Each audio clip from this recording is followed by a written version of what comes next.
জামায়াতে ইসলামী আমির doctor Shafiqur রহমানকে গ্রেফতার করেছে পুলিশের counter terrorism and transnational crime unit CTTC প্রধান অতিরিক্ত পুলিশ কমিশনার মোহাম্মদ আসাদুজ্জামান জানান, ভোরে রাজধানীর বসুন্ধরা আবাসিক এলাকা থেকে তাকে গ্রেফতার করা হয়। তবে কোন অভিযোগে গ্রেফতার হয়েছে তা এখনো জানা যায়নি।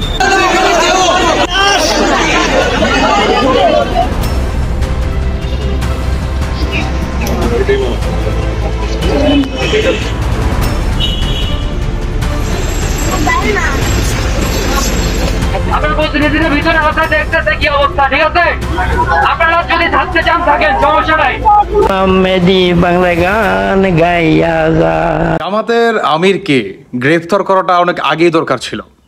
দেখেন, একটা মানুষ দেখেন, মানে তিনি তো আগে মারা গেল, তারপরে কি করলো, কবর থেকে উঠিয়ে ওনাকে আগুন দিয়ে লাশটা পুড়াই ফেললো। মানে বাংলাদেশে আমার মনে হয় এটাই প্রথম, মানে এর আগে তো আর কখনো হয় নাই।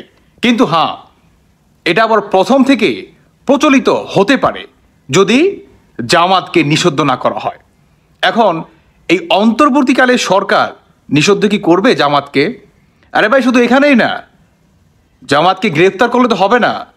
যারা যারা আপনার মানে নুরা পাগলা হোক আর যেই পাগলাই হোক ভাই, মানে যারা যারা এই ঘটনার সাথে জড়িত, মানে কবর থেকে লাশটা যারা উঠাইছে সব বাইকে গ্রেফতার করে আইনের আওতায় আনাটা একান্ত ফরজ হয়ে পড়ছে, তাই না?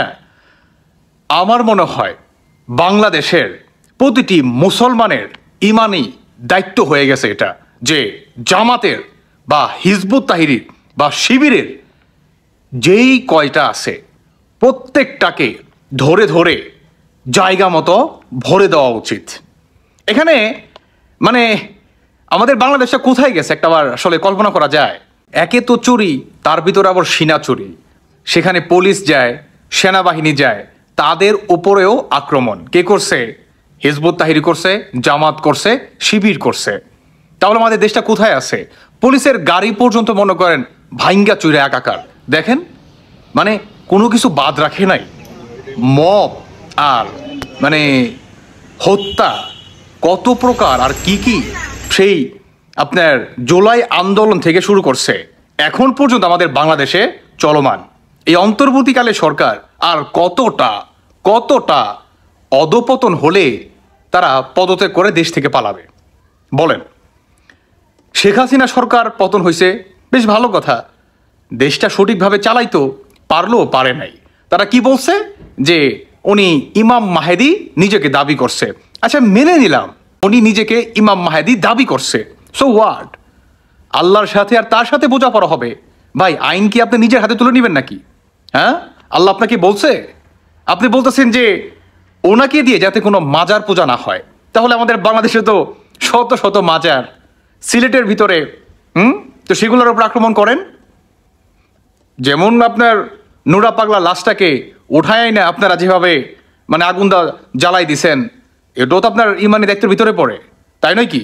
বলেন, সে একজন মুসলমান ছিল।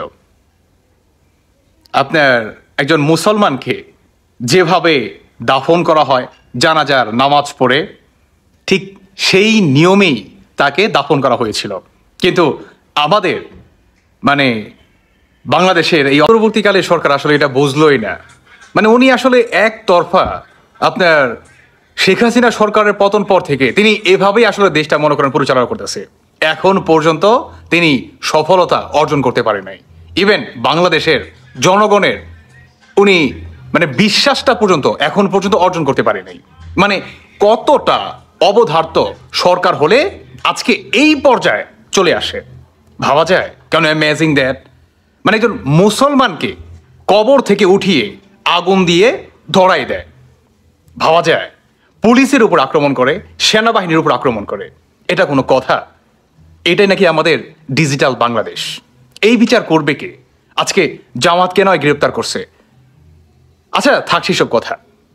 জুলাই মাস থেকে শুরু করে 5ই আগস্ট থেকে আমাদের বাংলাদেশে যত গণহত্যা হয়েছে, মানে সাধারণ শিক্ষার্থীদের যেভাবে গুলি দিয়ে গণহত্যা করছে, আর নাম দিছে কার?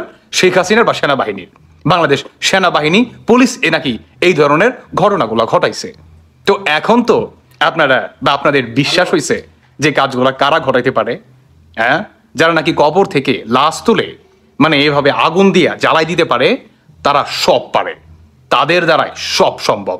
বাংলাদেশে যত মব হইছে, পুলিশ গণহত্যা হইছে, মানে যেভাবে জানোয়ারের মতো মানুষ মারছে, মাইরা ম্যানহোলের ভিতরে ফালায় রাখছে, সমস্ত কিছুর জন্য দায় নিতে হবে এই জামাত শিবির এদেরকে।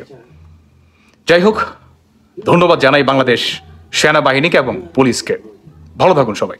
আল্লাহ হাফেজ। আসসালামু আলাইকুম।